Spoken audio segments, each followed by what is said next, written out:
Hello everyone. जैसा कि आपको पता है हम पिछले क्लास में डिस्कस कर रहे थे स्क्रू थ्रेड के बारे में। हमने स्क्रू थ्रेड के बारे में कई सारे टॉपिक्स के बारे में पढ़ लिया था कि कौन कौन सी स्क्रू थ्रेड होती हैं, कितने प्रकार की होती हैं, किसका प्रयोग कहाँ पर किया जाता है। तो इस वीडियो में हम डिस्कस करने वाले हैं कि कोई भी स्क्रू थ्रेड को हम किस प्रकार से कटिंग करते हैं। जैसा कि हमें पता है थ्रेड दो प्रकार की होती हैं, इंटरनल और एक्सटर्नल। कुछ ऐसे पार्ट होते हैं जिसके बाहरी सरफेस पे चूड़ियां कटी होती हैं और कुछ पार्ट पे अंदरूनी सरफेस पे चूड़ियां कटी होती हैं। तो अगर हमें बाहरी सरफेस पे चूड़ी काटनी है तो उसके लिए हम प्रयोग करते हैं डाई का प्रयोग करते हैं। जैसे कि आपने देखा होगा स्टड वगैरह पर जो चूड़ी कटी होती है। अब इसके विपरीत अगर किसी हमें होल में चूड़ी काटनी है, किसी अंदरूनी फीचर में चूड़ी काटनी है, तो उसके लिए हम प्रयोग करते हैं टैप का। तो इस वीडियो में हम पढ़ने वाले हैं टैप के बारे में। तो आइए वीडियो को स्टार्ट करते हैं। सबसे पहले हम जानेंगे कि आखिर टैप क्या होता है। जैसा कि अभी हमने डिस्कस किया कि टैप एक प्रकार का इंटरनल थ्रेड कटिंग टूल है।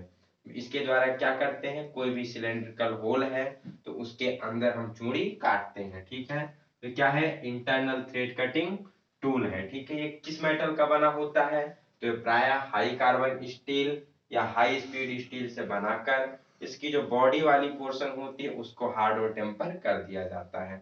आपको पता है हार्ड जब कभी कोई भी धातु किसी अन्य धातु को कब काटती है, जब उससे ज्यादा हार्ड होती है। तो इसीलिए हम इसको क्या करते हैं, हार्ड कर देते हैं। टेम्पर क्यों किया जाता है, क्योंकि हार्डनेस के बाद उसमें कुछ बिटरनेस का भी गुण आता है, तो जिससे वो क्या हो, फ्रैक्चर ना हो, टूटे ना। तो इसे बचाने के लिए हम क्या करते हैं, उसको टेम्पर करते हैं। तो टैप क्या है, एक प्रकार का इंटरनल थ्रेड कटिंग टूल है। इसकी सहायता से हम अंदरूनी भागों में चूड़ियां काटते हैं। हाई कार्बन स्टील या हाई स्पीड स्टील का बनाकर इसकी बॉडी को हार्ड और टेम्पर कर दिया जाता है। नेक्स्ट देखते हैं इसमें और क्या है।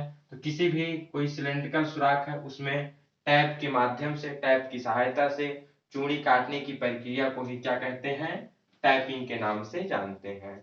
अब टैप के कई सारे पार्ट्स होते हैं, उसका अपना अलग अलग फंक्शन होता है। सबसे पहला पार्ट होता है टैंक। तो ये टैप का सबसे ऊपरी वाला भाग होता है। हैंड टैप में बात की जाए तो ये स्क्वायर शेप में होता है। इसी को ही हम जो रिंच वगैरह होती है, टैप रिंच, उसमें पकड़कर हम टैप को घुमाते हैं। नेक्स्ट इसके बाद आता है शैंक। ये टैंक और बॉडी के बीच वाला भाग होता है, जहां पर प्राय टैप का साइज वगैरह लिखा होता है, नंबर लिखा होता है कि कितने साइज का टैप है। नेक्स्ट इसमें आता है बॉडी पोर्शन। जो ये बॉडी वाली पोर्शन होती है, इस पर क्या होते हैं, फ्लूट कटे होते हैं, चूड़ियां कटी होती हैं इस बॉडी वाले पोर्शन पर। नेक्स्ट आता है फ्लूट। बॉडी पर जो सीधे आपकी ग्रुप्स कटी होती हैं उसी को हम फ्लूट के नाम से जानते हैं। इसके द्वारा कूलेंट वगैरह भी इसमें प्रवाहित किया जाता है और जो चिप्स वगैरह होते हैं इसे फ्लूट के द्वारा ही निकलते हैं बाहर। नेक्स्ट इसमें आता है कटिंग एज। तो जो चूड़ियां होते हैं, फ्लूट होते हैं, उसके अगले किनारे जिसके द्वारा कटिंग का काम किया जाता है उसे हम कटिंग एज के नाम से जानते हैं। नेक्स्ट इसमें आता है हील वाला पोर्शन। तो ये कटिंग एज के पीछे वाला पोर्शन जो होता है उसे हम प्राय हील के नाम से जानते हैं। तो ये थे कुछ पार्ट्स के बारे में, उसके डिस्क्रिप्शन। अब हम जानते हैं कि टैप्स कितने प्रकार के होते हैं और किस टाइप का प्रयोग कहाँ किया जाता है। सबसे पहला आता है हैंड टैप। तो ऐसा टैप जिसको हम हैंड की सहायता से अपने हाथों के द्वारा घुमाकर टैपिंग की क्रिया करते हैं उसे हम हैंड टैप कहते हैं। इसमें प्रायः क्या होता है, जो इस टैप के सिरे होते हैं इसको हम थोड़ा टेपर कर देते हैं, इसकी लीड को टेपर बना देते हैं, जिससे कि किसी भी होल में रखते समय वो प्रॉपर अलाइनमेंट हो जाता है, ठीक से बैठ जाता है। अगर उसको हम टेपर नहीं बनाएंगे तो ठीक तरीके से बैठ नहीं पाएगा। और इसके साथ साथ वो थ्रेड कटिंग में भी कुछ सुविधा प्रदान करता है, कुछ आसानी होती है। टेपर लीड की वजह से सारा फोर्स एक साथ हमें नहीं लगाना पड़ता है। तो हैंड टैप की बात की जाए तो बेसिकली तीन प्रकार के होते हैं, इसको हम तीन पार्ट में बांटते हैं। फर्स्ट पहला होता है फर्स्ट टैप। इसे हम दूसरे नाम से, जिसको हम टेपर टैप के नाम से भी जानते हैं। तो एग्जाम में पूछा जाता है कि फर्स्ट टैप को और किस नाम से जानते हैं, तो इसको टेपर टैप के नाम से भी जाना जाता है। इस टैप के शुरुआती 8 से लेकर के 10 जो दांते होते हैं वो टेपर में बने होते हैं, जिससे कि चूड़ी आसानी से कट सके। और जो इसकी टेपर लीड होती है, जैसे कि हमने ऊपर चर्चा किया था, अलाइनमेंट बनाने के लिए उसको बनाते हैं। तो जो इसके टेपर लीड का एंगल होता है वो 4 डिग्री पर टेपर लीड का एंगल बनाया जाता है। तो पूछा जाता है कि फर्स्ट टाइप या टेपर टाइप में कितने दांते टेपर होते हैं, तो 8 से 10 दांते टेपर होते हैं। टेपर लीड एंगल कितना होता है, तो 4 डिग्री रखा जाता है। जो फर्स्ट या टेपर टाइप है, इसका प्रयोग सबसे पहले चूड़ी को काटने समय जब हम सबसे पहला टाइप प्रयोग करते हैं तो यही होता है। तो कह सकते हैं थ्रेडिंग या फिर टाइपिंग को प्रारंभ करने के लिए जो टैप प्रयोग किया जाता है वो फर्स्ट टैप ही होता है। इसी के द्वारा चूड़ी काटना हम प्रारंभ करते हैं। नेक्स्ट आता है इंटरमीडिएट टैप या फिर इसी को हम सेकंड टैप के नाम से भी जानते हैं। इसमें 3 से लेकर के 5 दांते टेपर में बने होते हैं और इसका टेपर लीड एंगल 10 डिग्री रखा जाता है।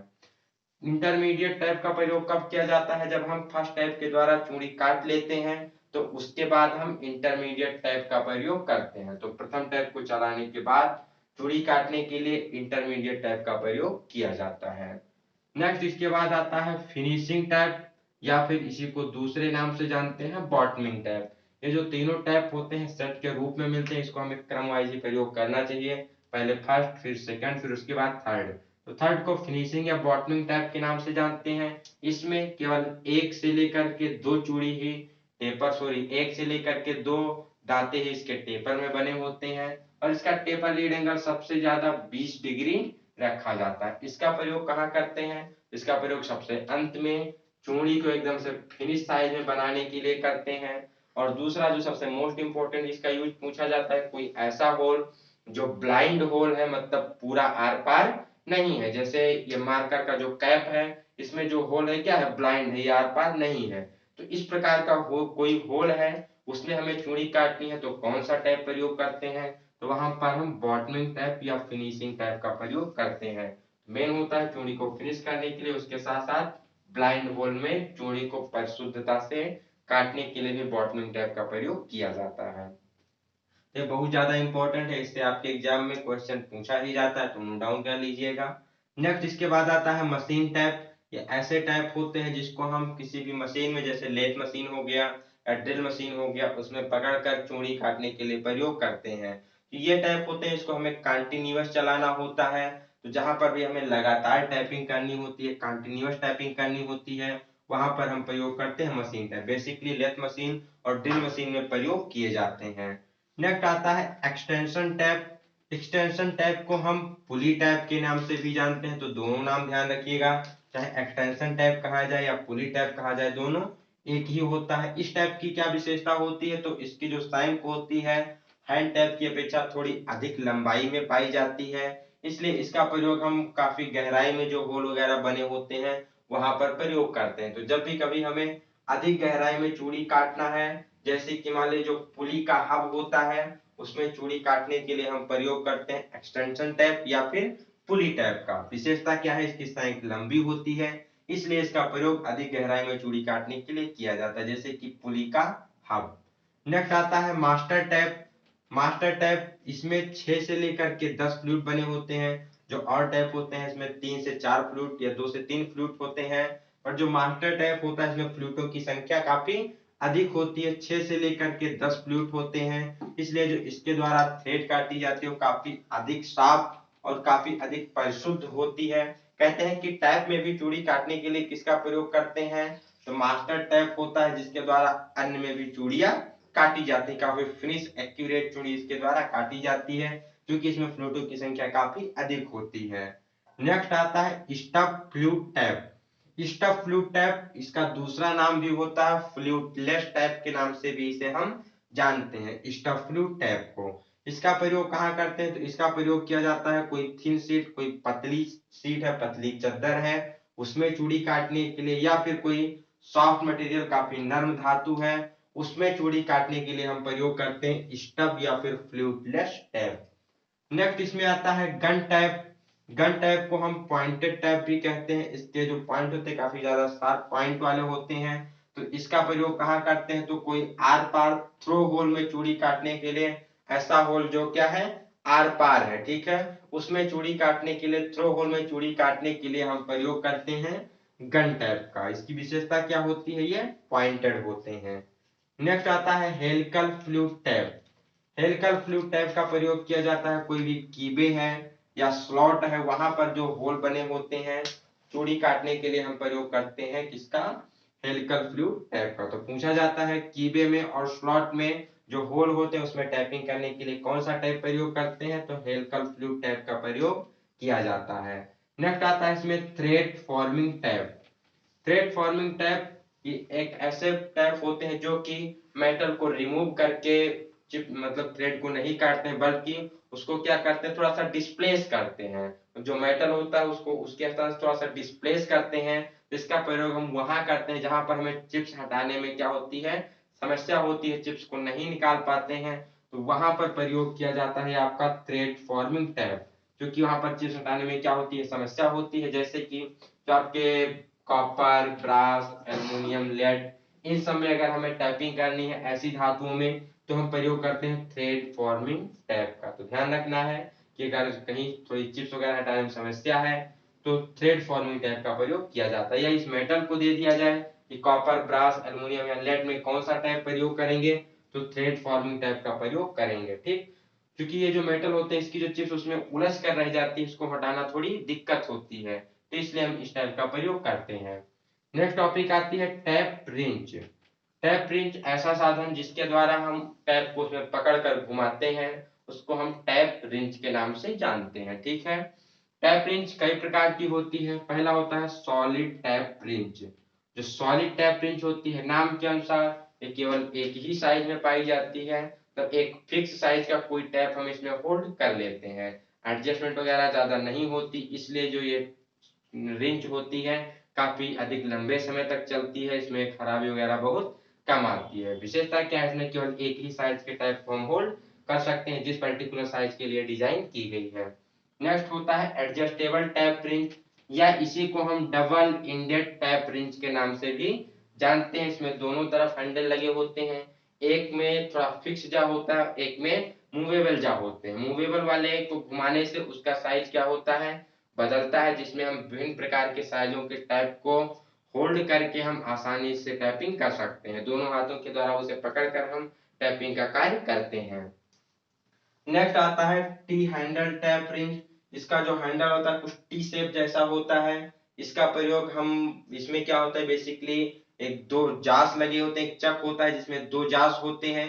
इसको हम एक हाथ से प्रयोग करके टैपिंग करते हैं। तो जहां भी प्रतिबंधित स्थान होते हैं, दोनों हाथ से पकड़ने के लिए जगह नहीं होता है, वहां पर हम प्राय प्रयोग करते हैं टी हैंडल टैप रिंच का। ठीक है, इसमें क्या होता है, एक मतलब चक होता है जिसमें दो जास लगे होते हैं, हैंडल की सहायता से इसको हम मतलब मूव करके ओपन और क्लोज करते हैं। तो प्रतिबंधित वाले स्थानों पर प्रयोग किया जाता है टी हैंडल टैप रिंच का। या बहुत जो छोटे छोटे टैप वगैरह होते हैं वो भी इसके द्वारा पकड़े जाते हैं। ठीक, नेक्स्ट इसमें आता है टैप ड्रिल साइज। मतलब कोई भी होल है उसमें अगर हमें थ्रेड टैपिंग करनी है, तो टैपिंग करने से पहले हमें क्या करना होता है, ड्रिल होल करना होता है। अब ड्रिल होल टैप के कोर डायमीटर के अनुसार होना चाहिए। अगर वो उससे क्या हो गया, ज्यादा बड़े साइज का हो गया, तो टैप जो थ्रेड होगी वो फुल साइज की नहीं बनेगी, पूरी मतलब कह लीजिए बॉटम तक टैप आपका नहीं, थ्रेड नहीं बनेगा।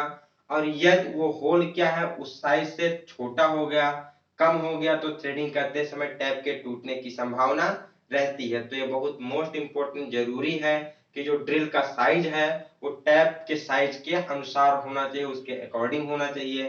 तो इसके लिए कुछ फार्मूले हम प्रयोग करते हैं कैलकुलेशन के लिए, किस टैप साइज के लिए कौन सा टैप ड्रिल साइज प्रयोग करते हैं। ठीक है, तो आइए देखते हैं। इसमें ब्रिटिश में और मिट्रिस में दोनों में अलग अलग फार्मूले होते हैं। सबसे पहले देखते हैं ब्रिटिश वाले में। ब्रिटिश में अगर आपको कैलकुलेशन करना है टैप ड्रिल साइज का, तो टैप ड्रिल साइज बराबर होता है टैप साइज माइनस 2d। यहाँ पर कुछ आपके एक्सपेंशन है, जैसे अगर TDS लिखा है तो TDS मतलब टैप ड्रिल साइज, TS मतलब हो गया टैप साइज, D अगर लिखा है D का मतलब हो गया सिंगल डेप्थ ऑफ थ्रेड, तो थ्रेड की सिंगल डेप्थ होती है। अगर कहीं पिच लिखा मिलता है तो P का मतलब होता है पिच ऑफ थ्रेड, जो थ्रेड की पिच है। और आपको पता है पिच निकालने के लिए हम 1 नंबर ऑफ TPI थ्रेड पर इंच का प्रयोग करते हैं, तो आप थोड़ा ध्यान रखेंगे शब्दावली का। तो अगर टैप ड्रिल साइज निकालना है तो इसके लिए फार्मूला होगा टैप साइज माइनस 2d। अब डी क्या है, सिंगल डेप्थ ऑफ थ्रेड है।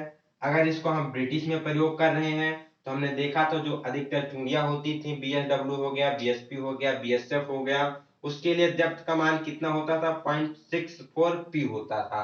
तो यहाँ हम डी की वैल्यू क्या रखेंगे, 0.64 पी रखेंगे। तो ये तो पहला फार्मूला हो गया।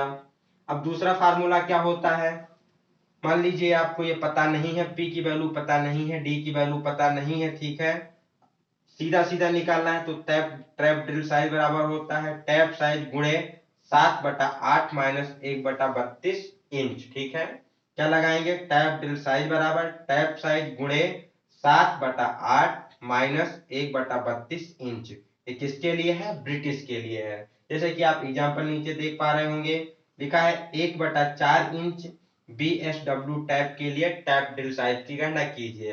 तो कोई BSW ब्रिटिश स्टैंडर्ड बिटवर्थ थ्रेड है जिसके टैप की साइज कितनी है, 1/4 इंच है।